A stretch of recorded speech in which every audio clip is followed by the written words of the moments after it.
Hi, my name is Niall Boylan. Of course, you know me from the radio station. I'm talking to people every single day, and you know what? They're sick of the government. I love this city. I love Ireland. I love the crack. I love the cave meal of fáilte that it's offered us for thousands of years. But we need change. And over the last 4 years in particular, I've noticed those callers are getting angrier and very frustrated because they feel voiceless. Listening to a government who are not listening to them. An opposition party who don't seem to oppose. They've ignored us on so many things, so many important issues. They've ignored us on mass immigration with a reckless immigration policy. They've ignored us on healthcare with waiting lists getting longer. There's 4,000 children in temporary accommodation as the homeless numbers rise and rise in this country. But what have they done about it? What have they actually done? They've made promises but done nothing.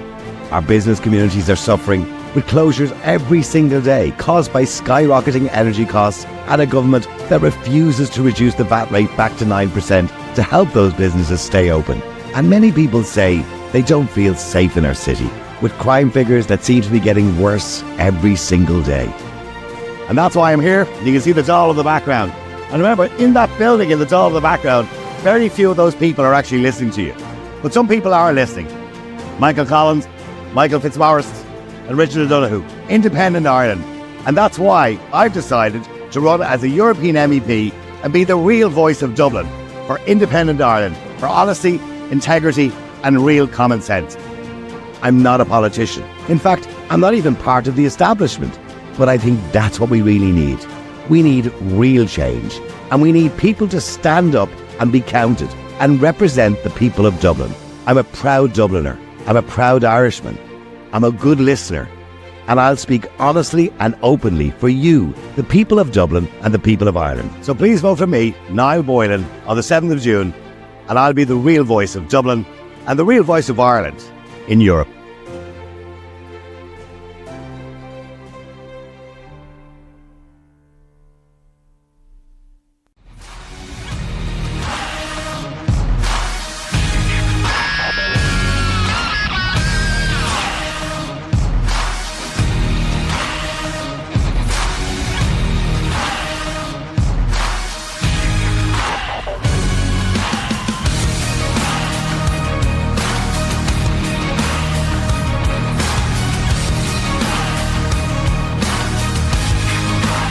It is Niall Boylan with you right, well, certainly for the next hour or so. And by the way, when I watched that video, I'm so proud of me. And I know my parents will be quite proud of me as well. Something I never probably planned to do in my life. But I'm so proud of you, by the way. All the people that I've spoken to over the last couple of weeks when I'm out on the campaign trail, handing out flyers and everything else. And the wonderful reception that I'm getting. And all those people who said they support me. But please don't give up. I know it's very difficult in the current situation and the atmosphere in this country at the moment, particularly when it comes to crises like immigration, housing, healthcare and all those other things. Please don't give up, because there is somebody there that wants to fight your corner. And there are many other politicians that do want to fight your corner around the country as well, by the way, in the different areas and constituencies you happen to be in. One bit of confusion people have, by the way, when I was out about the campaign trail, particularly at Croke Park, when there were people from all over Dublin were going, and somebody says, I don't think I can vote for you, Niall, I'm in Tala. This is not my area. I'm going, it doesn't matter. For the European elections, remember, I am representing the whole of Dublin, not a local constituency. It's the whole of Dublin. So no matter where you are in Dublin, you can vote for me. So please do that and get all of your family and your friends and everybody. If they want real change, I will give them real change. I will make sure we are well represented in Europe. You know what I'm like after 30 years on the radio. You know everything about me. I'm an open book. So much so that my agitators and those people who don't like me, in fact, they actually hate me. The establishment parties despise me because they see that I'm doing well. They wouldn't bother with me if I wasn't doing well. They wouldn't care less. But they're dragging up tweets that I didn't even put up, that were put up by producers or researchers or were in relation to topics on a show from like 12, 13, 14, 15 years ago. Remember, I have done over 2.5 million topics on the radio in the last 30 years. And they will look for the worst ones they can possibly find. Like I interviewed a paedophile. So what? A convicted paedophile. But I challenged him on the air and said what an abhorrent individual he was. Those interviews are important. You see those on Netflix all the time. Louis Theroux does it. Is Louis Theroux a bad person? There are other people that have interviewed them because it's important we understand things like that. Because I did a show that we covered topics that nobody else covered. I was always out there doing things that nobody else would do. I challenged the establishment all of my life. And how I get repaid is by individuals and lefties and weirdos putting up tweets and texts and stuff from, 15, 20 years ago. I'm taking it in isolation out of the context of a radio show that I was doing for a tweet that I probably didn't even put out myself. That's how bad it is. They are desperate. It's like a smear campaign, but it's not working because people know how ridiculous it is. It isn't working, lads. So piss off. People are going to vote for me and I'm going to make change and I'm going to embarrass the Irish government. And people said, Niall, in relation to certain things, there's not a lot you can do in Europe. Yes, there is. And I mentioned the other day, for example, 4,000 children in this country living in temporary accommodation. But say, what can you do at a European level about that? You know what I'll do? I'll embarrass the Irish government. I will raise that in Europe and embarrass the Irish government in doing something about it. That's how we make change. We are part of a grouping of countries who should be working together. But that hasn't happened. And it hasn't happened because it's now a dictatorship which is run by the left. We want it back in the centre again. We want people representing you. We don't want people taking away our sovereignty. I heard Barry Andrews from Fianna Fáil, who's also running against me, suggesting last night the European Immigration Pact was a great idea. Shows you Fianna Fáil are not listening to you. Barry Andrews is not listening to you. The rest of the MEPs who are happy to vote for the European Immigration Pact or the Immigration Pact here in Dublin, for example, are not listening to you. I am. I've been listening for 30 years. So please get out there and vote. Don't give up. We can get Ireland back to the way it was. I watched a wonderful video of Ireland and it was from the 1990s. And I know I'm looking back with rose-tinted glasses and it looked like a wonderful city. And don't get me wrong, Dublin is still a wonderful city, but it can be more wonderful again. We can get our Dublin back. So please vote for me on the 7th of June as a European MEP for Independent Ireland. And I promise I will make changes. Now, speaking of voting, that's what I wanted to talk about today. I'm looking at an article here from RTE, and it says, on the 7th of June, the people of Ireland will be asked to cast their ballots in the local and European elections, but many people will stay at home. Nationally, the turnout 5 years ago in the last election was 50%, which was reasonably high, by the way, in the big scheme of things, or just slightly over 1 in 2 people. When it came to local authorities, turnout was the highest for the elections in County Leitrim, County Mayo and County Roscommon, while the turnout was the lowest in Dublin's constituencies, particularly in Fingal, South Dublin and Dublin City. When it came to the local electoral areas, the highest turnout was Ballinamore in Leitrim at 66.9%. The lowest turnout was in Tala, South, at 26.9%, which includes the Jobstown area where RTE went to ask people about their voting intentions. Most people said they would not be voting in 5 weeks' time and generally didn't vote at all because they didn't believe there was anything in it for them. Many people put the reason down to the failure of their local representatives to properly engage with them. In other words, they feel voiceless. And one woman said, I just don't know enough about it. I probably don't have the interest because I feel that they all make promises and they fail to carry them through. Another woman said politicians knocked on her door, promised her help, but when she followed it up with phone calls, there was no answer. So they lied to people at the front door. This is the establishment parties, by the way. They're the ones who generally will lie to get your votes.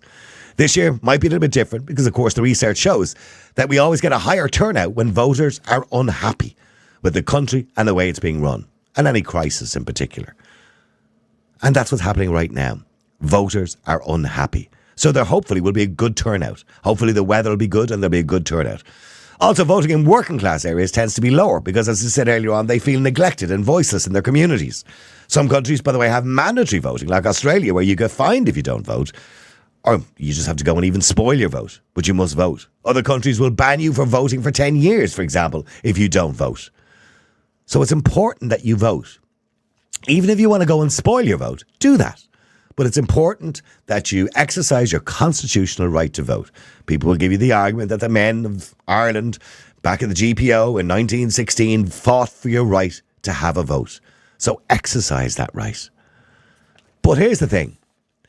I've heard people say on this show and the radio show that I do on many occasions as well, that they say all the time, if you don't vote, you don't have a right to give out about the government. Is that true? So that's the question today. If you don't vote, do you still have a right to complain? because I hear people all the time, oh, Fianna Fáil are doing this, Niall, Fine Gael are doing that, Niall, Sinn Féin are doing that, Niall. And then I say, well, who did you vote for in the last election? I didn't bother me arse. There's no point. But is there, and some people believe there's no point because they're all the same. They believe they're all the same. But do you have a right to complain if you don't vote? Let me know what you think. The number, as usual, 085 122 55. That's 085 122 55. Don't forget, by the way, if you want to vote in these elections, that it's looming now. It's only 4 or 5 weeks away. Please make sure you are on the register to vote in both the local and the European elections by going to checktheregister.ie. So just go to checktheregister.ie. All you need is your PPS number and your date of birth, and you can go there and check to make sure you're on the register of voters of electors.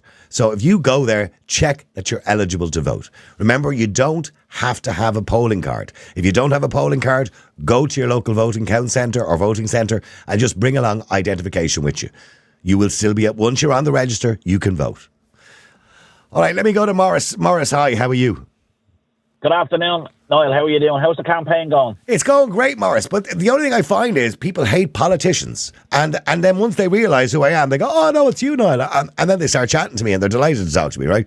But it's this whole idea that they think because you've got posters in your hand or leaflets in your hand, oh, it's a politician. You know what I mean? I hate them all. So you're trying to get past that barrier of the damage that politicians have done to this country. Yeah, exactly. And the people think they're punishing them by not voting. You're not. You're giving them the thumbs up by not voting because you're not making change against them. So I'd say to everybody, you have a right to vote in this country. You live in a free country, a free democracy, a sovereign state, a country that fought for its freedom from an oppressor. And we have the right to choose what we want to do as a nation of people. And there's one thing in politics: if you lose the people, you lose your job. Yeah. And that is a lesson that they need to learn. So I'd say to everybody today, I put out an appeal to everybody listening to this podcast, go out and vote for independence. The era of independence coming in. We'll get away from the Fianna Fáils, the Fine Gaels and the Greens. They have ruined this country. My grandchildren are growing up in England because of what Fianna Fáil done to this country, right? I wanted to leave this country, but I'm going to do what you do. I'm going to stay and fight. You're standing up and fighting for what you believe in, and the people believe in you. And I'll row in behind that, and I'll be voting for you. And I'll be getting your flags out and everything else. Vote Niall Boylan, number one.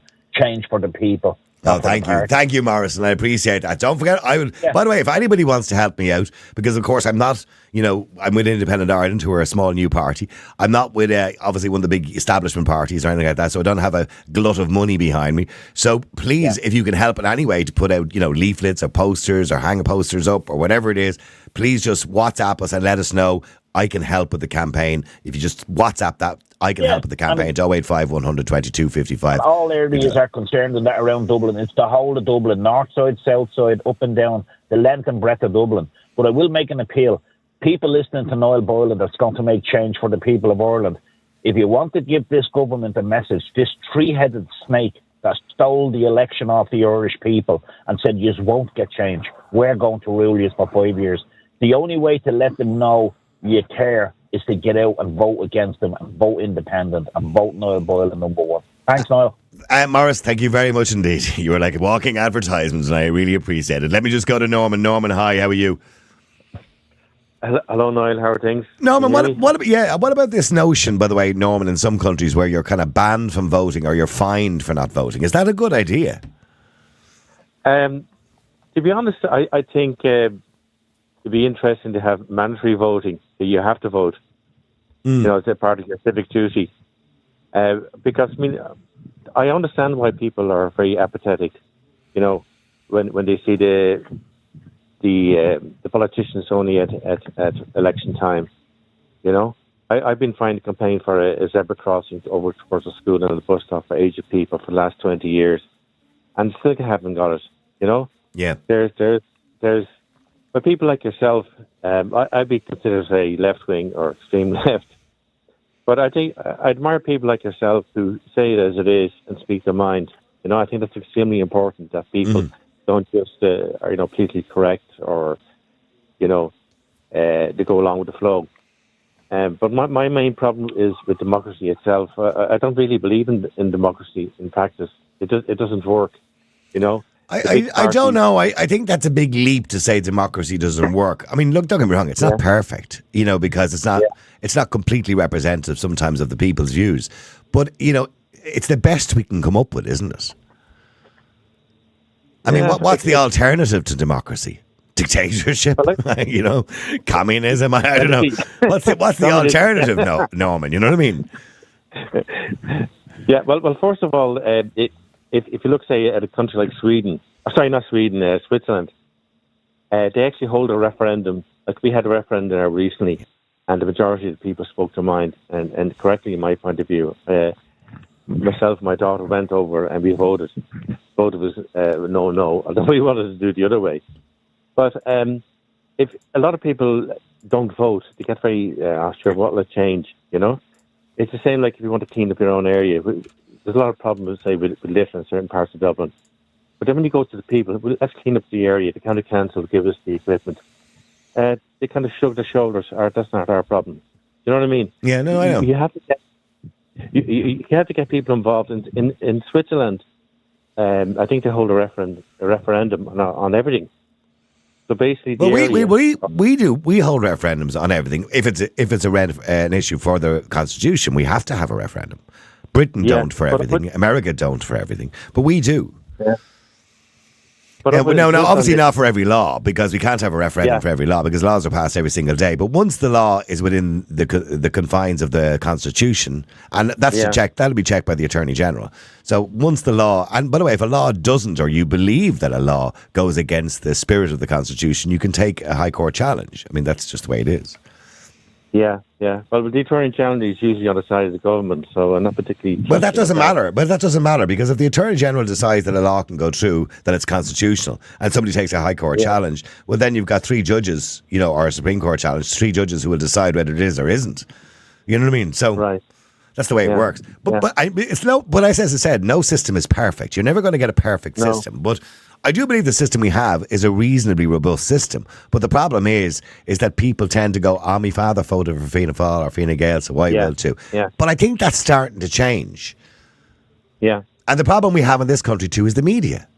It's a huge problem. So you've got RTE and you've got generally the mainstream media, not all of it, but generally the mainstream media, who will only give time to the career politicians and to the main parties. Yeah. Exactly, and it's the same that was there on this morning about Mount Street and about the amount of immigrants and about the Ukrainians. And it's kind of, the information is incomplete, or it's almost... Okay, but let me give you a really good example of mainstream media and how bad it is, and RTE in particular.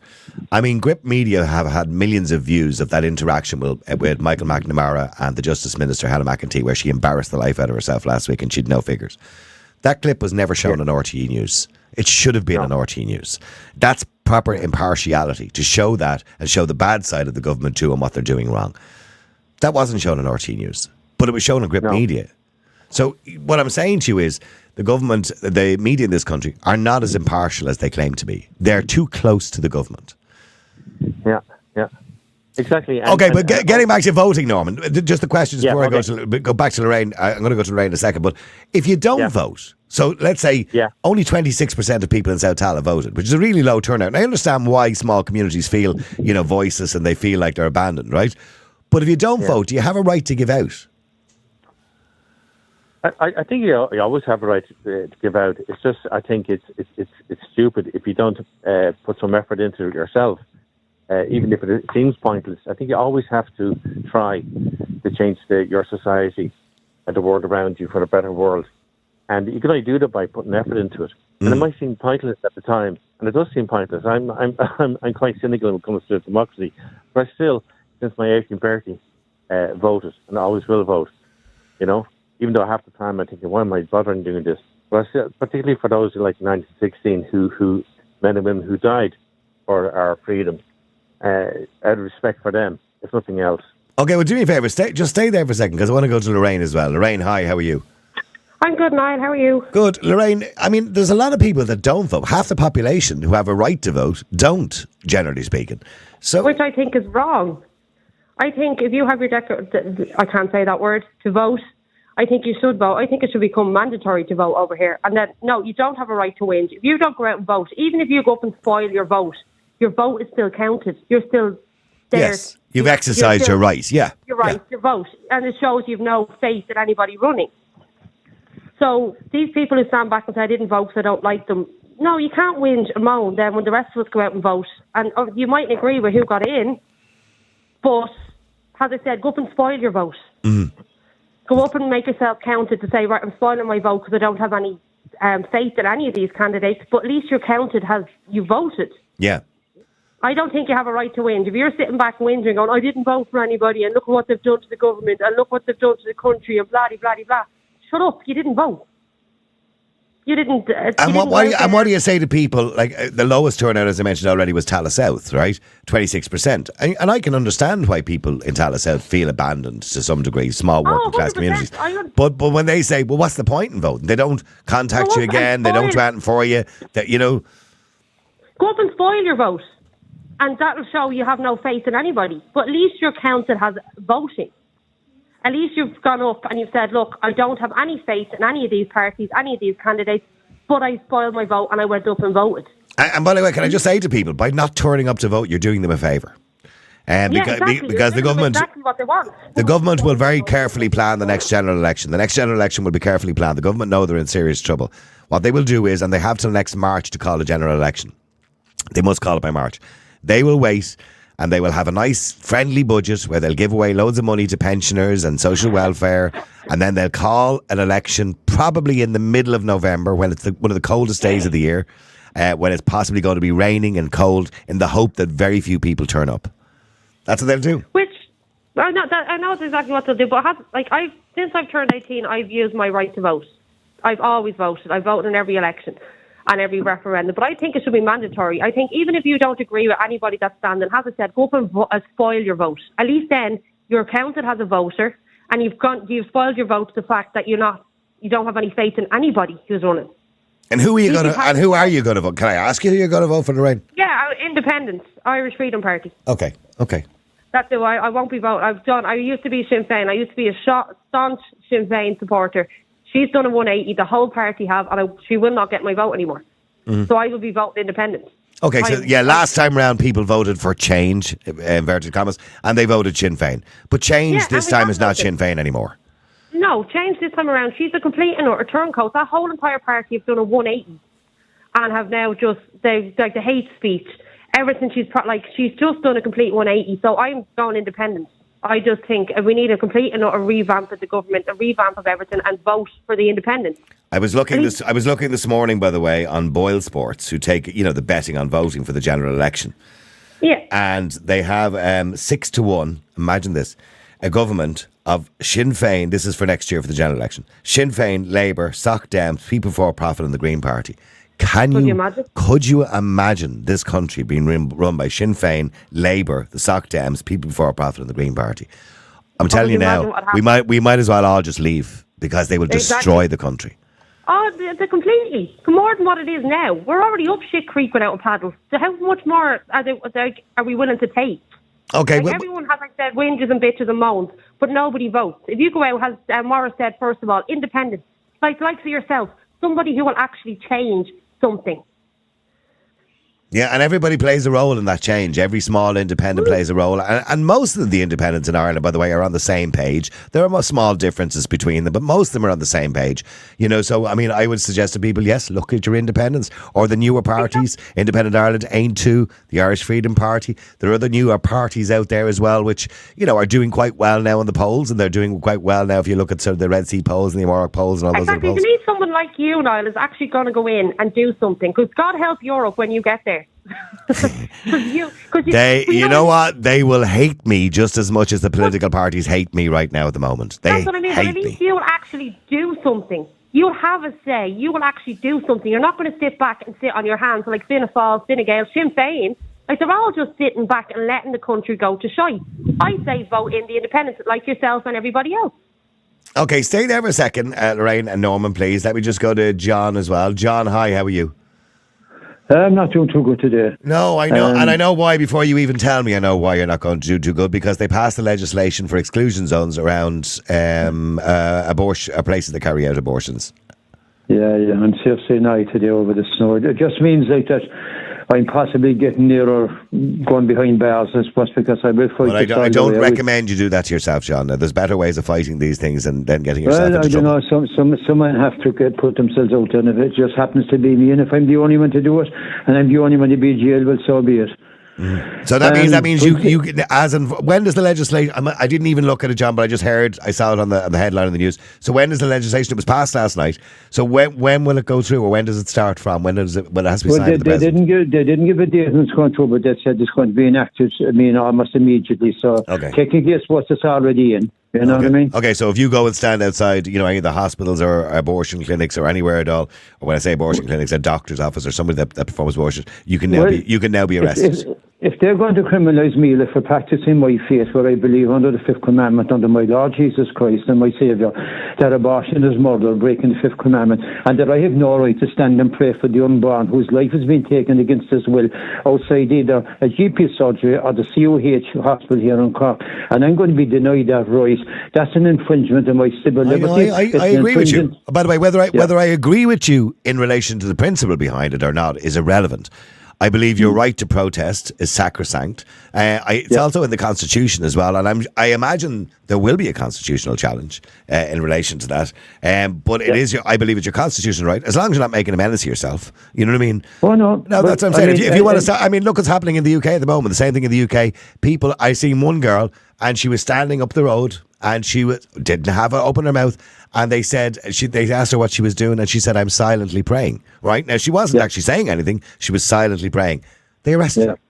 So they arrest her. They arrest her for, in other words, it's now a crime to even think in your head that you're praying outside the clinic. Under our constitution, we're facilitating people coming in here to practice their religion, open up this, that, whatever, and that's okay.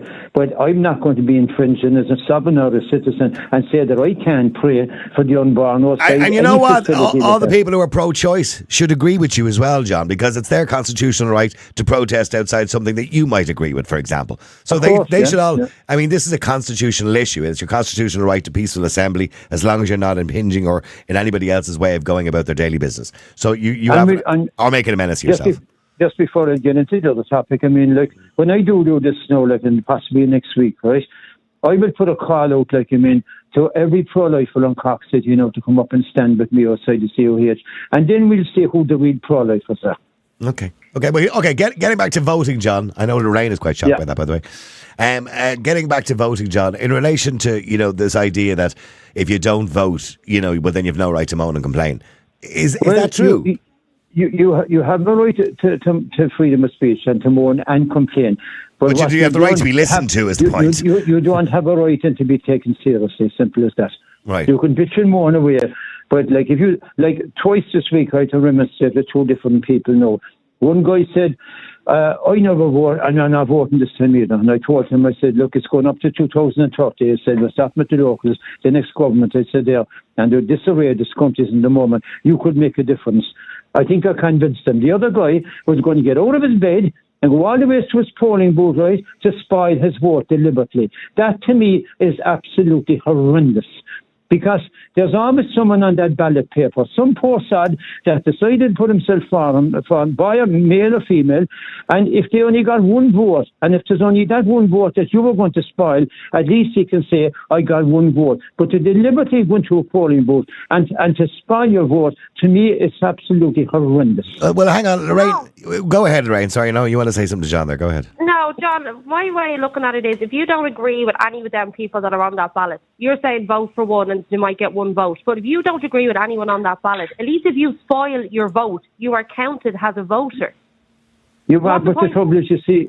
No, she is right, John, because you're making a difference, because you know how transfers work, etc., right? Yeah. And once you turn up as a voter and spoil your vote, it means it doesn't go to anybody. So what I'm saying to you is, and Lorraine is kind of right in a sense, that sometimes you might be in a local district, say for local elections in particular, where, there might be, say, 5 candidates on the sheet, and you don't agree with any of them. They're not doing anything for you, or you've had a run in with them in the past, or they're not representing you properly, and there's no one there that you want to vote for. And I can understand why that exists. There's always in independence, even the local elections and the general hanging around, right? And look, for God's sake, look, if you only just gave that one vote to them, at least they got one blasted vote. But what if you don't agree with the independents, or you don't agree with anyone that's on the ballot? So what, you're just going to give a vote, really? Well, the very fact that they're independent would spell out to me that they possibly would deserve consideration of a vote, that they're independent. Oh, 100%. I will be voting independent, but as I said, some people don't agree with the independents. They don't agree with Fianna Fáil. Some people don't agree with people that are standing. So even if you don't agree with anybody, don't give your vote just for the sake of being an independent. Go up and... The problem with Micheál Martin and Harris are going to love the people that spoil their votes and they don't vote at all, because it definitely means 100% that those votes are not going to go against them by giving them to other parties or individuals. And they but it also means they won't get them either. You know what I mean? So what I'm saying, I mean, Lorraine does have a point. Spoiling your vote is better than not turning up. Exactly. From a democratic point of view, John, it is better than not turning up. No, I just have no. Because what happens is, I don't want to get it too complicated, but depending on how many people turn up in a local area, or for the Europeans, say for example in a city or a region, that dictates the quota. So in other words, based on how many people will turn up and how many people will vote. So if you don't turn up and vote, it reduces the quotas. So what I'm saying to you is, Lorraine is right. You know, even if you don't like anybody on the sheet, just spoil your vote, but exercise your democratic right. Do you know what I mean? Exactly. Well, again, as I said, look, there's always somebody will take the vote. You know what I mean? But some people don't agree with everybody. You can't just give your vote because it's an independent. If you don't agree with what the independents are standing for, what's the point in going up and voting independent? If you don't agree with any of them, say if you just disagree with the whole entire thing and you don't agree with anybody that's on that ballot, but at least if you go up and spoil your vote, is what I'm trying to say, you're still counted as a voter and you have still used your democratic right to vote. To see, like, watch now when the locals are over now, they'll sit down, the statisticians now of both parties, the major parties and the Greens, and they'll go through this with a fine-tooth comb, every single area right around the country, and they'll see who voted, who didn't vote, what kind of a vote they got, and they'll work that out then for the next election then. Oh, I know. You know? Oh, well, they've already done it for the local elections. I would appeal to people out there in the areas, go away, the amount of people I've come across now that are not registered. For Christ's sake, go away and get registered like me, because your vote can make a difference, right? And don't be under the illusion because you're in a working class area, nobody visits you, nobody bothers you. You have to look at the bigger picture going forward. Okay, you might be qualifying for your HAP scheme and your this and that, and you're happy enough maybe up to a point, but you have to see the bigger picture for the country, because every time you go to the supermarket, the carbon taxes, everything like that, your children's future, it's all politics. See, 100%. Yeah, but the problem is, the reason politicians tend not to go into some areas or local areas is because they know nobody votes there, right? But if people started voting more in some of these areas, particularly in working class areas where they would have a lower turnout, well, then the politicians would have no choice but to go in there and canvass. So what there's no politician, with a great respect to Tallaght South, right, which had the lowest voting turnout in the country in the last election, right? There's no politician who's going to wander in there because it's not worth their 3 or 4 hours walking around, because hardly any of them are going to vote anyway. So that's the way they look at it. Whereas they'll go to Dunleary because they know in Dunleary they'll get 60% of people out voting. Well, I know in the north side of the city here, I mean, going back to 2000, I mean, there was a guy canvassing up there, and he was asked, because there was a friend of mine involved in the canvass with him, who gave it up the minute he heard these words coming out of your man's mouth, and they were on the fringes of going into Knocknaheeny, which would be a big working class area. And he said, are we going across the road here, lads? And they says, you must be joking. Should that show? That's the exact words they use. That show never vote. And my buddy walked away. He just cancelled the canvass completely. Then, but that's the perception. But it's not just a perception. It's statistically the fact. So what I'm saying is, as Lorraine said, if you're counted as a voter, even if you spoil your vote, right? But if people feel voices, or they feel abandoned, go and vote, and even spoil your vote, as Lorraine said, if that's what you want to do. And then the next time, the next election, those statistics look better, and those politicians will have to go into your area to get your vote. But the point you made there about how politicians won't go in there because they say there's no vote. But that doesn't mean, there's no vote at the moment, that they shouldn't morally go in there and talk to people. But John, you're missing the point. It's politics. I live in a council estate, John, right? I live in a council estate. I live in a working class area, and the politicians don't call here. As I said the other day, we're getting letters in the letterbox. They won't knock on our door. Oh, yeah, you're right, because I'm out candidacy at the moment, Lorraine, and the amount of people have said to us, I mean, they're delighted to see us. We're at the door, we're engaging. Sometimes we're half an hour talking to people who have a lot of problems, right? And the one thing they're all saying is none of the other established parties are knocking on doors. They're paying people to throw flyers in their doors. They're scared shitless to knock on the door. Yeah, but I can see where the working class people are coming from. It's like we're forgotten about. You know, I mean, obviously with the European elections, it's different because the whole of Dublin, and there's a million doors to knock on. So unfortunately, I won't. When it's local elections, it's a lot easier because you have your own local areas of maybe 5,000 or 6,000 houses, and you can do that. It's a bit more difficult for the European elections. But I am still, John, trying to get to as many doors as I possibly can within the time frame, within the time limit. Yeah. And you are right. Mm-hmm. It is better to knock on doors. I would love to be able to knock on everybody's bloody door, but unfortunately, I'll never get the time to do that. Unfortunately, in 6 weeks. It's like we're forgotten about. Like when you go into an area, Niall, I mean, like that, I mean, obviously you can't physically knock on every single door and appear at all the doors. But, like, I mean, my advice to you would be, like, I mean, make sure that you're in whatever terrace you're in. And if there's only every 10th or 12th or 14th door you knocked on, just make sure you speak to a couple of individuals in that area, that the candidate himself is seen engaging. And if somebody calls you and said, Mrs. Murphy down the road, now, I know it's down the fair, but no, but she'd like to meet you, you have to get on your I know. I'm doing that. And meet. Yeah. You have I'm doing that. I want to be there. I wish I could split myself into 5, 10. Well, stay there a second. Let me just go to Sarah Jane as well. Sarah, hi. How are you? How's it going, Niall? How's things? Good. Sarah, do you think, that you kind of lose the right to moan and complain if you don't vote? 100%, yeah. I agree with that. If you don't vote, you don't have a say. You know? Yeah. And do you vote every time? I never did. Because the way I looked at it was, like, you do nothing for me in any way, so why should I vote? But in the referendum or that thing there about voting for the abortion and stuff like that, after that, I just went out and I just voted. Okay.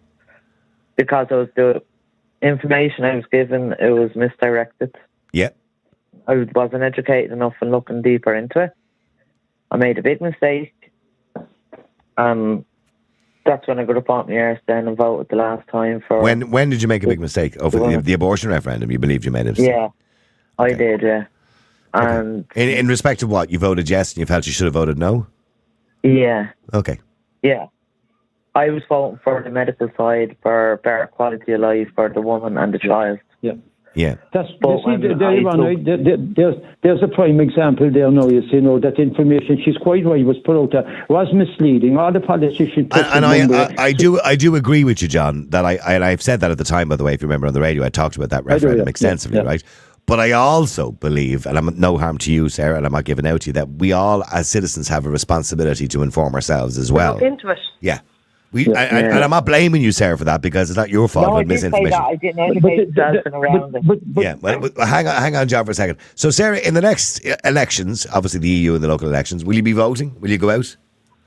I will, and I will vote independent. But I think the majority of people out there, Niall, it's just like they have that me syndrome. Me, myself, and I, if I'm not benefiting from it, I'm not getting out voting. And that's coming from communities that are vulnerable. You'll see it in Ballymun, you'll see it in Finglas, and they're two communities I can only speak about because I was reading them. And, politicians are not coming near certain areas. And people just don't want to vote for them. All they're doing is directing the anger at them and get out of my yard and, get off your property, go on, keep going. Yeah. You do thank all you for me. But they're the same people that are going to sit back and whinge that, there's nothing has changed, nothing has done. I totally agree with you. You will moan and moan and moan and you won't get the likes of people like that, I would urge to go out and even spoil your vote. At least then you have shown you have no thing with anybody that's running. You have no faith. You have no nothing. Even just go out and spoil your vote. At least your vote is counted. And then you can have a whinge. Then you can sit back and you can whinge and you can moan and you can say what you want. But at least you actually went out to the polling station and actually voted. I get where you're coming from with that, Lorraine, but if you're up there, right, and there's a few people want to ask questions, right, now we have different types of classes in our country. When it comes to politicians, the politicians look down on people from certain communities and would walk by them and go around with their cockney nose up in the air, thinking they're better than everyone else. Oh, I agree. As I said, I'm from a council estate. I live in a council estate, and as I said, it's like we're forgotten about. Yeah, well, there you go. Like, don't an example of it. That shouldn't be happening. It's like, no, 100%. We get the leaflets in the door. That I didn't answer. But I have been getting leaflets in my door. Yeah, we're the same. And when you get the leaflets in your door, do you look at them or do you just throw them in the bin? Well, if a bouncer gets a hold of them first, like, and I'm reading bits and pieces of them. Right. So, like, and I was, like, just saying this to the producer there in the show, like, I looked at one that was running for European election, and it's like as if I'm living in a different country. What he has on it, and then I'm looking at something else that I got in the door, and it's basically got to do what's really happening in the here and now. But, like, what's happening in the here and now hasn't started in the here and now. It started a long time ago. Like, people need to go back to basics. Yeah, sorry, John. Go ahead, John. Sorry. Yeah, look, I finished on this. Look, the thing is, I think the voting, I would ask people to really consider and inform themselves in their voting. The local elections are one thing, but what you're running for now and the other candidates for Europe, right? Be very careful now who you send out there to Europe. Be very careful when you vote for the general election in March, whatever, because that will take us right up to 2030. The people that will go to Europe will be representing us for many years as well. And you have to be very careful. Well, I would obviously, for obvious reasons, I would agree. And always remember, as much as we know that there's legislators in this country, including our government, etc., that most of our legislation, almost, I think it's over 73% of it, comes from the European Union through directives. So please be careful who you vote for in the European Union. Oh, it's most important to know who goes to Europe now, more so than ever. I tell you now, they will dread the day that I walk into the door of that. They will dread the day that I walk into the European Parliament. They will never forget me. Don't you worry. Thank you for that, John. Stay there, please, Sarah Jane and Lorraine. Let me just go to Daniel. Daniel, hi, how are you? Niall, how's it going? Good, Daniel. First time on. Thanks very much indeed for joining us. Daniel, will you be voting? I will. Okay, and do you feel that people are not voting? Like when we look at the amount of people that are saying, I couldn't be bothered because I'm not happy with the government and I couldn't give a shite, so I'm not going to vote. I mean, is that a bad thing to do? I mean, do you have a right to even moan for the next 5 years if you don't bother voting? Well, I believe people do have a right to vote. I do believe people have a right to complain if they don't vote, because you have to look at certain services. For example, if you were waiting on a list for psychology or the scoliosis people who are suffering from that illness, what's the word I'm looking for? They've been abandoned by their representations. Exactly. Like, so in those contexts, they have a right to complain. Like, I vote myself. Like, but I do when I vote. I voted since I was 18 years of age. So, and what are you looking for when you're standing in the polling booth, Daniel? What are you looking? I mean, what's the issue for you this year, for example? When at the moment, my issue is what's really close to me is that I'm a working man and I'm travelling to work. I have to travel nearly 100 kilometres to work every day. It's a long out journey, isn't it? Yeah. Right. On top of that, I have to support my kids on top of that as well. You see, I'm earning too much to get on the council list to get a house if I want one, and I'm earning too little to get a mortgage. So that's what's really pissing me off. Okay, if you know what I mean. Yeah, I can understand that, and I can understand why you'd be pissed off. Yeah, and that's why I don't agree with it. And that's why I do vote, but I haven't voted for a government party since since 2002, and I did support Fine Gael years ago, like, but you know, they've changed since the crash. Yeah. Since the crash, I said no, I'm not going to do it. So So in the Galway area, who are you voting for this time round? I'll be voting Independent Ireland. Okay, good man. Richard Donoghue will be delighted, and so will Michael Fitzmaurice in the area. They'll be delighted. Michael is actually in our constituency. Okay. He's a gas man. I know him well. Oh, I know.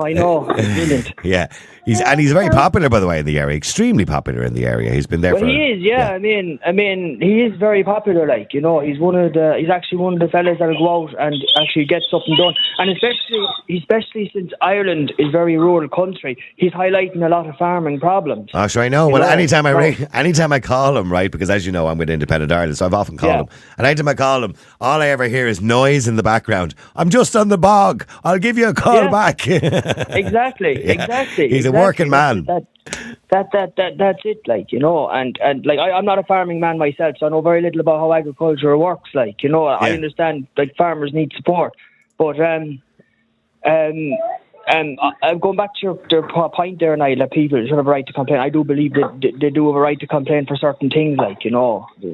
Lorraine kind of argues that, well, if you don't bother voting, you don't really have a right to complain. Like, if you don't like anybody in your area and you don't want to vote for them, well, then just go to the centre and spoil your vote. Well, 100%. Well, people have the choice to spoil their vote as well, like, you know. But at least you go down as voting. You know, you go down on the tally as voting, and it does make a difference. Yeah. Well, voting does make a difference, like, and I do encourage everyone to go out and vote. Like, I talk to some of the people in my work; they're not going to go out and vote because they have no interest in politics because the political establishment have let them down. I mean, you only really see your politicians during elections. Like, you know, like I got a leaflet from Fine Gael here for a candidate for Europe, Maria Walsh. Yeah. And I read through it, and there's a little message from Simon Harris, and it says, "I promise if you give your vote to the Fine Gael team, we will work day and night for you and your community and for Ireland." Yeah. Where's Maria Walsh been? Yeah, but where's Maria Walsh been for the last 4.5 years? She arrived back there about 2 or 3 months ago, and we all know why she suddenly arrived back, because she's looking for your vote again. Like, exactly. I only know one MEP in our constituency for Europe, and it's Luke Flanagan. That's the only MEP I know. I never heard of Maria Walsh till I got this through the post. I don't know who she is. I don't even former Rosa Tralee. Yeah. Yeah. And now she and then she turned around during the week and she said, "We need to only vote for serious politicians for Europe." And I'm going, "But you're a Rosa Tralee." So, you know what I mean? You started off the road. Yeah. Anyway. Yeah. And what did she say that what did she talk about? Male, pale and stale, wasn't that what she said about? Yeah. Oh yeah. Oh, some people shouldn't be taken. Some shouldn't be just taken seriously at all. Like, it's a fucking joke. I know. I mean, who else is? So nobody else in your area, but you've got Ciara Malooly for Independent Ireland who's running in your area. Yeah. As I said, I am back in Independent Ireland all the way. Like, we have a candidate in our municipal area, Declan Geraghty. He's Independent Ireland as well. Like, okay. So in our area of East or North Galway or Ballinasloe area is what it is, like, you know, as our municipal area. Like, well, I'm sorry, Daniel, you're not in Dublin, and you could vote for me if you were in Dublin, but there you go. But you're not. If I could, I'd give you 1, 2 or 3 if I could. Well, tell all your friends in Dublin, Daniel, to vote for me. I will, no bother. Daniel, listen, thanks very much indeed. Let me go to Carl as well. Carl, hi, how are you? How are you? How you doing, Carl? Good. You're getting my number 1 vote anyway. So. Thanks very much, Carl. I appreciate it. No bother. I'm in your, well, you're in my area, or am I in your area? Well, it depends on who owns the area. I'll put that down. I'll put it down to who's the oldest, Carl. You know what I mean? Seniority. By a few years, Niall. By a few years, not much. Okay. By a little few. Carl, what do you say to what Lorraine says that if you don't vote, or at least spoil your vote, go to the voting centre, go and put your ballot in the box, you don't have a right to moan for the next 5 years? You know, I agree with that to a certain extent. You know, look, it's your constitutional right to go out and vote.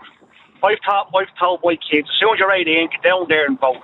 I won't tell you how to vote, but get down and vote, whether I agree with you or not, you know. But is it a constitutional right or a constitutional obligation and a civic duty? I mean, that's the difference, really, isn't it? It's half dozen of one and six of the other, you know. It depends on how people look at it. To me, it's a constitutional right to vote. I mean, these kids growing up today, they want to vote on everything. Should we have same-sex marriage? Should we legalise this? Should we allow the president be 21 years of age? You know, and they all want to get out and vote. Yet when it comes to the local elections or the European elections or the government, they're like, no, sure, fuck that. Why would I be bothered doing that? And that's what I have the problem with. You know what I mean? They don't seem interested in it. Yet they'll all get on social media and give out absolute fuck about the government. Well, you'll always notice 2 months running up to election or 2 or 3 months up to election, all of a sudden they become very conscious of what's going on. I mean, we're seeing that currently with the Irish government at the moment, who now realise, just like everybody else did 2 years ago, that immigration is a problem. You know, so, but they only realise it because there's an election coming. That's the only reason they realise it. Well, as I've already said to you, Niall, there'll be no Green politicians knocking at my door because I have a sign in the front yard that says, no Green politicians knocking. Every time somebody mentions the Green Party, I get a chill through my spine. They're kind of frightening, aren't they? They're things that nightmares are made of. Oh, stop. The fact you can actually fall asleep, like, and you're looking at him going, you're a muppet. Well, look, I was talking to complete and utter muppet. Sorry, Carl. I was talking to other people today about this fucking all this bullshit on social media. I don't mean bullshit, but there's a lot of far right and extremists on social media. Yeah, there is. It's come to the stage, I'm just like, you know what? I've enough of this. I'm knocking this off because I don't want to listen to that bullshit anymore. They're only short of resurrecting the KKK in this country. There are some individuals out there, and one or two of them who may be running for election, I don't know. There are some individuals who take it to another level. I mean, don't get me wrong, everybody wants a good immigration policy. Nobody wants people coming into this country illegally we don't know who they are or whatever it happens to be. But we want a fair immigration policy where people who should be here, and people who shouldn't be here and should be deported, right? But there are individuals out there who basically want people removed from the country just because of the colour of their skin. And that's outrageous. Standing there with pitchforks and standing there, as he said, the KKK. Yeah. That's wrong. I'll give you an example. I'm walking down the road one day, Carl, years ago with a mate of mine, right? And, well, he wasn't actually a mate, an acquaintance, should I say, because I knew him through work, right? And as we were walking down the road, he seen this guy, a black guy, going by in a BMW, right? And he looks at your man and he says, look at that, bleeding asylum seekers, they get everything. And I'm going, how do you know he's an asylum seeker? Yeah, how do you know he wasn't born here? And he says, look, and I said, how do you know he's not a doctor? And he's been working over here for the last 20 years. I said, why? Because he's black. I said, there's something wrong with you. You know what I mean? This assumption based on the skin, the colour of somebody's skin, that's outrageous. You know what I mean? Oh, yeah. Yeah, and I agree with you. Far right now. Yeah, but here's the thing. I agree that people who shouldn't be here, and they should be booted out royally. People who've come into this country illegally, and I do agree the government is making a complete bollocks of it. And, people are coming into this country, they're not even being checked. We don't know who they are. We heard in grip media yesterday there was a sex offender from the UK who'd come over, originally from Iraq, I think it was, and they weren't even put on the register as sex offenders in this country. So they're roaming around. They shouldn't be in this country. They shouldn't be allowed in this country. There's no country in the world that will let you in if you're on the register of sex offenders. But we do. No, of course we do. No, and I agree 100% with you, Niall. They shouldn't be allowed in, and everyone should be fucking questioned or have a fucking questionnaire to answer and be honest and be able to do background checks on them. But I was going to say to you, if you describe irony, I seen a post on X or Twitter this morning. It was a foreign national interviewing an Afghanistan national sitting in the park minding his own business. He says, what are you doing over here? Oh, I'm fleeing a war-torn country, and it is. Afghanistan is deemed an unsafe fucking country, and I'm hoping then that if I get settled and I get my papers, I can bring my wife and kids over. And the foreigner who was interviewing him was giving out fuck about it. Look at this guy sponging off the state. I said, You're a fucking foreigner yourself. What are you trying to do? I'll describe Ireland. There it is in a nutshell. Yeah, one foreigner given out to another foreigner.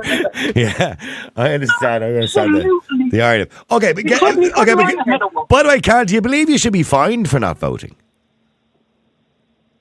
No. No, I don't think you should be fined for not voting. If you don't want to vote, don't vote.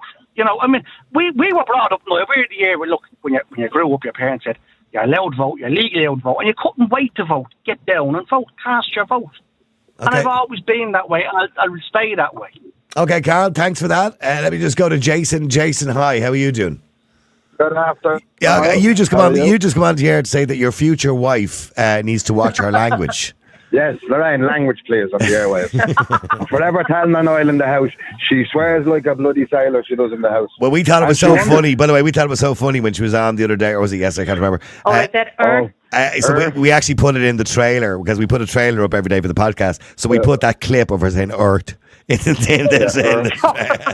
that's her phone voice. Now. She tries to put on this posh voice, but she's as common as well.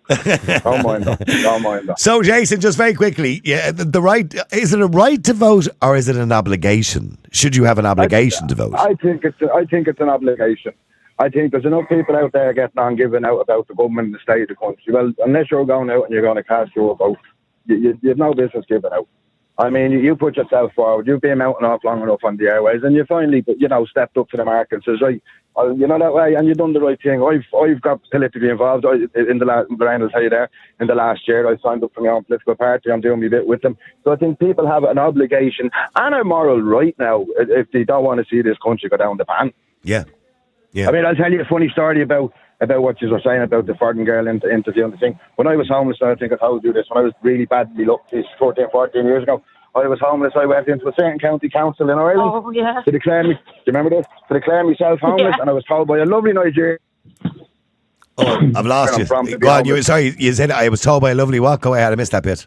Nigerian woman with very broken English. Would I not go back to where I'm from to be homeless? Niall, no word of a lie. The fella in the boot beside me put his head in around, took one look at me, just tapped me on the shoulder and says, "Come on, mate, it's not worth it." And where did she think you were from?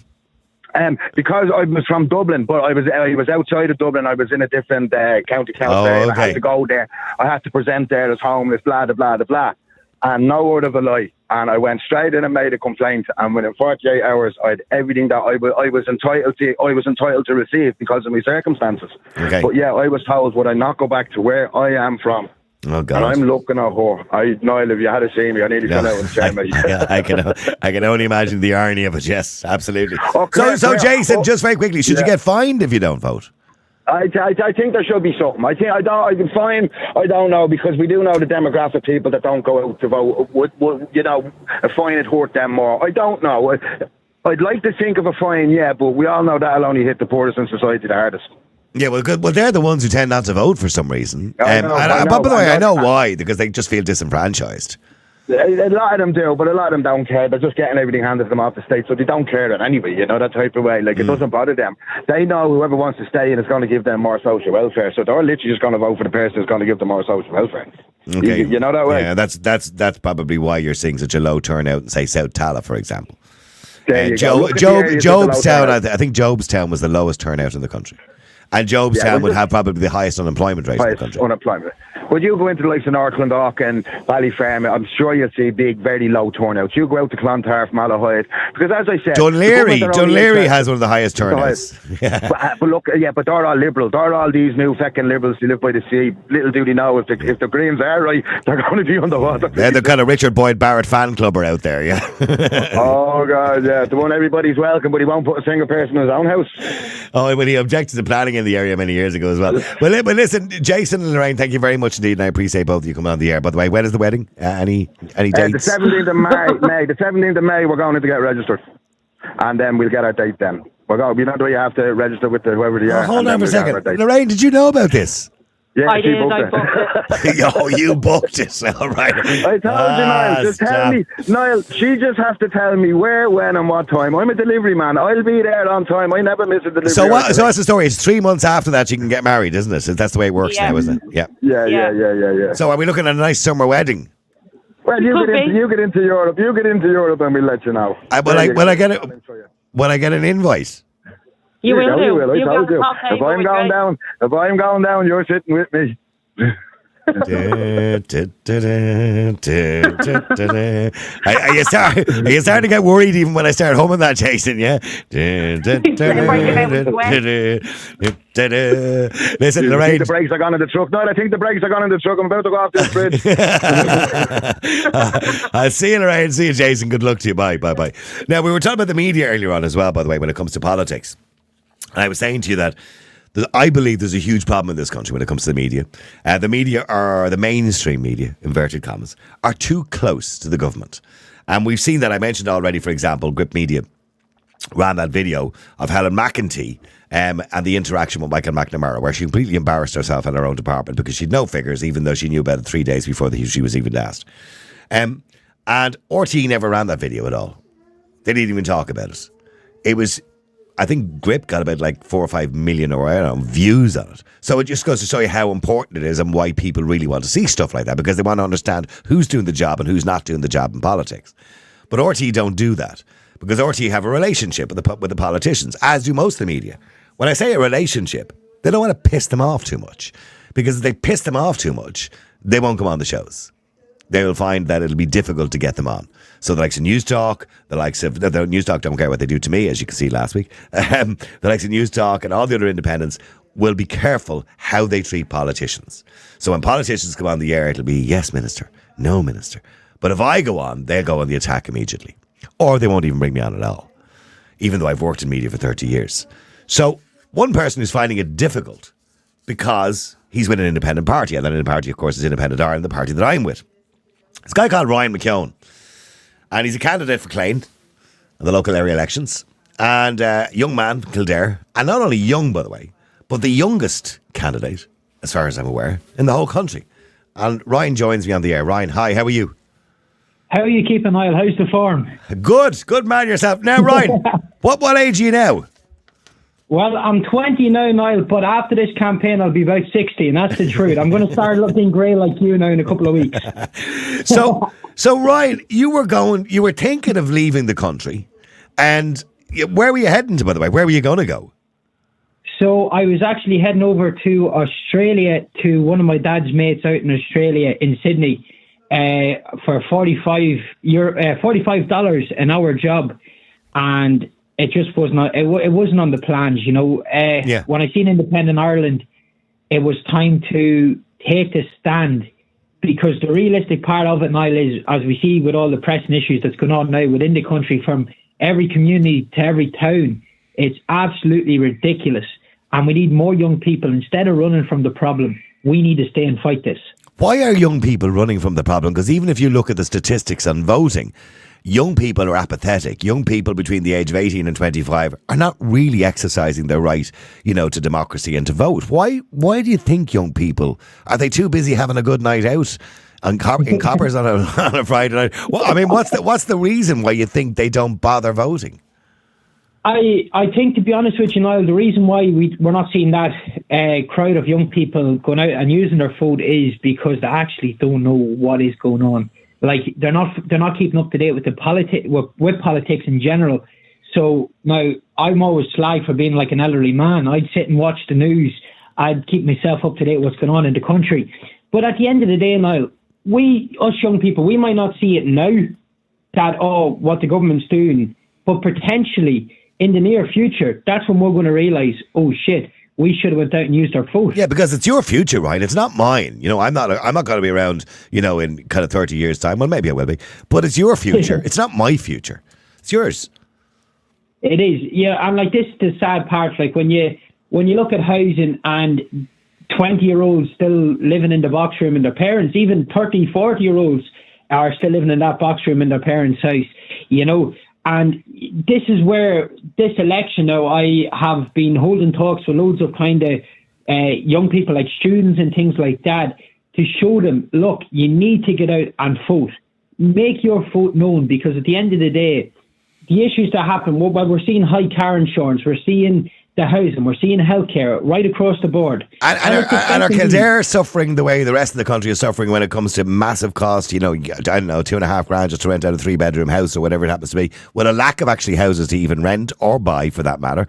I mean, are they suffering from that same problem? And what, I mean, Ryan, people I suppose are going to say to you on the door, well, Ryan, what are you going to do to sort it out, or how are you going to solve that problem? Yeah, of course, like housing is a big problem down here now in Kildare, you know, like the amount of people ringing me, and I have to say to some people, I'm actually starting to turn away some people. Well, not turn them away, but, you know, I'm only one man, as you were saying there earlier on in the show to your guest, that we'd love to split ourselves in five to help everybody, you know, but we're running a campaign also. Like there's a mother there at age 27 with four young children, and she's couch surfing from one couch to another. She's on the waiting list 14 years to get a council home. Then the price, because we're so close to Dublin, we're only half an hour outside from your ends, obviously we're getting hit with that big price margin on housing, and landlords not accepting a HAP either, which is a big issue. Well, landlords are not accepting HAP, and there is a fine of, I think, 14 grand if landlords don't accept HAP, by the way. You can get fined up to 14 grand, but they won't use that as an excuse. They'll just say, oh, I'm sorry, it's already taken. So they won't, once you mention the word HAP to a lot of landlords, unfortunately, they're just not interested. Because the problem is, it's a kind of buyer's market now. The landlords can pick and choose who they want because there's so many people looking for places to live. In relation to, I suppose, the other big problem, I suppose, the number one issue seems to be for everybody, Ryan, at the moment, is immigration. And I know that's affecting Kildare too, and a lot of other towns around Kildare as well, close to Kildare. Is it as big an issue on the doorsteps when you're knocking on doors at the moment? Oh, most definitely. You know, the first big issue you're hit with at the door is you're trying to get your independent out as quick as you can, because people are looking out the door at you. Who are you? Who are you with? What party are you with? Who you associated with? Independent. You're trying to get independent out as quick as you can because of the anger and frustration out there for the other political parties at the moment. When it comes to immigration is a big problem. And like, I had a 90-year-old woman call me from Cara out there where Floods Cross is, and we're seeing over 1,000 believed to be Ukrainians coming in. Now, as I turned around and said, with this whole dynamic of your left wing, your right wing, and this is common sense politics. It's like a glass, right? You imagine you have a glass and you're filling the glass up with water. That glass is actually now overflowing. And what happens when the glass overflows? It creates a mess. And this is what this government is doing when it comes to immigration. We're putting people into communities, expecting people to mix. Now, the lack of communication is the biggest issue why this has gotten out of hand between the government, county councillors, and the people of each county and little rural village. Now, Floods Cara is in my district. That's fair enough. But people are reaching out to me because they've actually nobody else to turn to. Because the TDs do not want to know in Kildare. The county councillors, current sitting councillors, don't want to know. They're all running from the issue. But the realistic fact is, we have to talk about it and discuss it. And are you having a problem, Ryan, you know, trying to get local coverage in the media? You've got a couple of radio stations there. You've also got, you know, a couple of local newspapers. Are you getting a bit of coverage? Are they reaching out to you for a story, or are you getting a bit of coverage in the papers? Not at all. Not one single bit. Yet I have to be contacted by one journalist. You know what I mean? Like, and why do you think that is? Do you think it's your age, or do you think it's just because you're with an independent party, or do you think it's because are you at the government parties? Why do you think that's happening? In my honest opinion, I think it's because of my age, and they're not taking me seriously, and they're not, you know what I mean? And look, as you said there before I came in there, you said the media has a lot to do with the government, you know, and that's very true. I've noticed that even in local media stations, you know, we can see who's funding the wages and the packages, and that's the truth. But like, as I turn around and say to you, Niall, I love coming on to, I love talking to the people. I don't mind. I'm not running away from interviews, but nobody has reached out to me and wanted an interview, because at the end of the day, I'd give them around the Glen, and I'd speak the truth, and I'd speak common sense politics, because at the end of the day, what's going on, the days of county councillors just worrying about potholes on the road is gone. Yeah, I mean, they're small local issues. The local councillors will deal with those, but they are smaller issues. The bigger issues is what people really want to talk about. They want to talk about immigration, they want to talk about housing, and they want to talk about the waiting list for the hospitals. That's what they really want to talk about, isn't it? Because that's what affects their lives. But I mean, I know Richard O'Donoghue should say, TD of Independent Ireland, his General Secretary, said the courage this young man has to stay and fight for his generation and fight for the people of Ireland is commendable. Now, and it is commendable, by the way, that you would give up all your plans to leave the country. But what do you say to the detractors, Ryan, who'll turn around and say, he's a bit young. Now, he's a bit, he's a bit of growing up to do first. I listen to you talking, by the way. I wouldn't have said that. But what do you say to those detractors who think you're too young? Look, as I turn around and said, Niall, and as you know yourself, when you enter into the world of politics, not everybody's going to be your friend, and I've accepted that. Not everybody's going to agree with my views and thoughts. And at the end of the day, I know what I'm standing for and who I'm standing with. We're strong. And at the end of the day, we can see the truth. And we're standing for the truth. And we're standing for the working class families out there in this country. And at the end of the day, to those people that come out and say, well, he's a bit young now. I have gotten hit with that a couple of times. But at the end of the day, isn't it better than an 86-year-old man that's nearly on his way out? Mm-hmm. No, I absolutely. Yeah. Like I have more energy, more fresher ideas. And I think for that change that everybody's dramatically looking, young people are going to be the ones to deliver that. Ryan, I wish you well in the elections, and I hope you do really well. And I think you have a very bright future in politics. And I think, maybe we could be talking to a future Taoiseach. You never know. I wish. I wouldn't compare that to Michael Collins. I don't want to be stepping on his toes. But listen, thank you very much indeed, Ryan McKeown, who's an Independent Ireland candidate for Clane. So, by the way, where else can they vote for you? I mean, so just in the whole Kildare area, obviously. So it's all in the Clane LEA district. So that district's broke down from Carbery, Downtorn, Robertstown, Allenwood, Kilmeague North, Kilmeague South, Allen, Clane, Prosperous. So anyone in that address, get out and vote McKeown number 1 on June 7th. Vote young and vote a new face for real change and show this government a lesson on polling day. Thanks very much indeed, Ryan. It's been a pleasure talking to you. Thanks for having me, Niall. You're a gentleman. Thank you. There you go, Ryan McKeown, 20 years of age. There's a lesson to be learned for all of you out there. 20 years of age, and he wants to make a change. There's very few 20-year-olds out there putting their money where their mouth is. This young man is doing it. I see people in colleges with the purple hair all the time, out protesting for all sorts of things, but they don't put their money where their mouth is. Go into politics if you feel that you can make a change. And remember, of course, the future of this country is for the young people. It's not for me, it's for young people. That's why I'm running, by the way, as well, to make sure that I leave a good future for my children, my grandchildren, and their grandchildren. So please, make sure you give Independent Ireland a vote. Ryan McKeown is his name. And of course, if you're in Dublin, you can vote for me in the European elections. Now, what have we got for you here? Oh, yeah, I have to play these voice notes here, okay, first before we head off to the hills. Let me play these. Afternoon, Niall. Niall, I'd go one step further. The way this country is now, if we all don't get out and vote, shame on us. But we should be like Australia. It should be mandatory to vote. If you don't, you should be fined or have some restriction on you. I mean, how can you just live in a country and just keep your head buried in the sand and not worry about it? We need more people out voting. So I think we should, people fought and died so people like us could have the right to vote. Just remember, even us haven't had the right to vote that long. It wasn't long ago where it was only rich people and people with houses and landowners that were allowed to vote. So yeah, I think we should all get out and vote. And if we don't, I think we should be fined. No point in complaining unless you get out and be the change that we actually need. I can understand why people get demoralised, but get out, vote and be the change. Vote for Alternative Party, independent.ie all the way. Niall, of course you should be able to vote. Of course you should be able to speak your mind if you don't vote.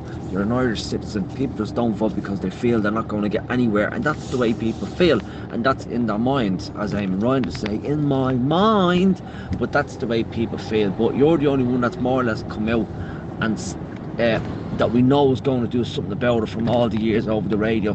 These are the clowns that come along after 5 years and start saying this and saying that to get voted in again. So people do have a right to speak their mind, say what you want, although they don't vote. Because people believe, as I say, when they don't vote, they're not going to be heard and there's no point. That's the way they feel. Cheers, Niall. Good afternoon, everybody. We all know Niall Boylan is going for European elections, and he will get it. So I just have someone here who wants to say something about Niall. I'm voting for Niall Boylan, number one. That's me, da. Cheers, all. Thank you. Oh, big thanks to your dad. Thanks very much indeed, Neil. I appreciate your vote of confidence, and to your dad as well. Let me see some of the comments, by the way, that were coming to the show today as well. And we just read out some of these. Belinda says, I think voting should be mandatory. It's the only way of getting a true sense of how people feel. Yes, but people still complain, says Mike Savage on Twitter. Yvonne says, you will need to go door to door and have meet and greets. The country needs their votes to have a hope. I tell you now, with the European elections, obviously it's more difficult because Dublin is a big area. It's the most populated part of the country. So to go to door to all, whatever it is, well, somewhere between 600 or 400,000 or 600,000 houses is going to be quite difficult. If you're going as a local candidate, of course, it's 5,000 or 6,000 houses. That's kind of easier to do. But I'm going to try my best to get to as many doors as I can. I won't get to all of them. But by the way, if you do want me to come to your door, or you want to help me to come to your door, in other words, if you're in your area, you feel you can help me, I will certainly visit you and we'll go around together. I'll gladly do that. If you can drum up a few people to give out some leaflets, all you got to do is, if you want to help the campaign, just text or WhatsApp the words help the campaign to 085 122 55. Went down in my head there for a second. 085 122 55. Now, Karen, by the way, says, I do agree. No point in complaining if you don't get out. And we badly need change. I can see people getting demoralised, though. Only one way to change that: get out and vote. Eddie Dunn says, Niall, we all need to get out and vote. You're my number one in Dublin. Harry says, if you don't trust any political party, then you should consider voting for an independent TD. We need a national effort to get this traitorous government out of power. And the Scientific Christian says, abstainers can't be complainers. I like that line. That's what we should have called the podcast today. Abstainers can't be complainers. Thank you very much indeed to all of you who got involved in the show today. I really do appreciate it. Now, I have a busy day ahead. If you're watching GB News, by the way, just after 2 o'clock, I'll be on there talking about the Irish Garda Síochána up at the border in Northern Ireland about immigration. So don't forget to tune into GB News just after 2 o'clock. I should be on. In the meantime, I have a lot more things to do as well. Make loads of phone calls and get people voting. So please, if you can help in any way with the campaign, I would urge you, by the way, to go to our website, niallboylanforeurope.ie. That's niallboylanforeurope.ie. If you think you can donate towards the campaign or contribute in some way by giving out leaflets or posters or be somewhere for us, we would really, really appreciate it. We're not the big parties with loads and loads of money, so we need your help. niallboylanforeurope.ie. It's on the screen. Also, don't forget as well, there's so much to say now, because the podcast, obviously, we have our bills to pay. It's the end of the month. And we need your help. So please do subscribe to our podcasts. We were top of the charts yesterday, the podcast charts. Thanks to you for listening, by the way. We're way ahead of everybody else. Thanks to you, because you get involved in the show on a regular basis. We've had some shows this week. We've had a record week of downloads. Thank you to everybody who got involved. Go to our website, niallboylan.com. And don't forget, everybody who signs up for a subscription, which is the price of a pint of beer between the three of us, because the three of us work on the show. That's all it costs. The price of a pint of beer once a month. If you subscribe, you go in the draw for daily for one of our mugs. We have there you go, the Niall Boylan podcast mug on the screen. Thank you to everybody. Let's just watch this again before we go. Have a great day. Hi, my name is Niall Boylan. Of course, you know me from the radio station. I'm talking to people every single day, and you know what? They're sick of the government. I love this city. I love Ireland. I love the crack. I love the cave meal of Fáilte that it's offered us for thousands of years. But we need change. And over the last 4 years in particular, I've noticed those callers are getting angrier and very frustrated because they feel voiceless. They're listening to a government who are not listening to them. An opposition party who don't seem to oppose. They've ignored us on so many things, so many important issues. They've ignored us on mass immigration with a reckless immigration policy. They've ignored us on healthcare with waiting lists getting longer. There's 4,000 children in temporary accommodation as the homeless numbers rise and rise in this country. But what have they done about it? What have they actually done? They've made promises but done nothing.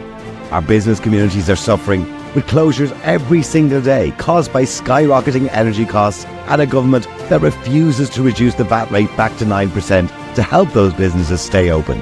And many people say they don't feel safe in our city. with crime figures that seem to be getting worse every single day. And that's why I'm here. You can see the doll in the background. And remember, in that building, in the doll in the background, very few of those people are actually listening to you. But some people are listening. Michael Collins, Michael Fitzmaurice, and Richard O'Donoghue, Independent Ireland. And that's why I've decided to run as a European MEP and be the real voice of Dublin for Independent Ireland, for honesty, integrity, and real common sense. I'm not a politician. In fact, I'm not even part of the establishment. But I think that's what we really need. We need real change. And we need people to stand up and be counted and represent the people of Dublin. I'm a proud Dubliner. I'm a proud Irishman. I'm a good listener. And I'll speak honestly and openly for you, the people of Dublin and the people of Ireland. So please vote for me, Niall Boylan, on the 7th of June, and I'll be the real voice of Dublin and the real voice of Ireland in Europe.